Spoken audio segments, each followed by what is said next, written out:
গেল ২৩ জানুয়ারি থেকে ৩১ জানুয়ারি পর্যন্ত ৯ দিনে যুক্তরাষ্ট্রের বিভিন্ন অঙ্গরাজ্যে ৭,২৬০ জন নথিবিহীন অভিবাসীকে গ্রেফতার করেছে দেশটির অভিবাসন ও কাস্টমস বিষয়ক আইন প্রয়োগকারী সংস্থা US immigration and customs enforcement.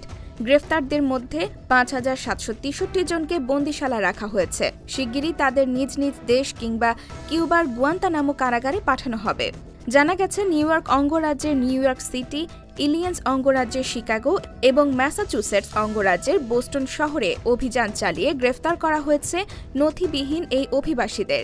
গ্রেফতারকৃতদের মধ্যে অনেকের বিরুদ্ধেই ধর্ষণ, অপ্রাপ্তবয়স্কদের প্রতি যৌন সহিংসতা, বন্দুক ও মাদক সংক্রান্ত অপরাধের অভিযোগ রয়েছে বলে শনিবারের এক্স বার্তায় জানিয়েছে আইসিই।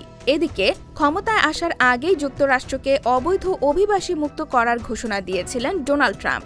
গত ২০ জানুয়ারি শপথ গ্রহণের দিনে বেশ কয়েকটি নির্বাহী আদেশে স্বাক্ষর করেন তিনি। সেই আদেশে স্বাক্ষর করার পর থেকে যুক্তরাষ্ট্রে শুরু হয়েছে অভিযান।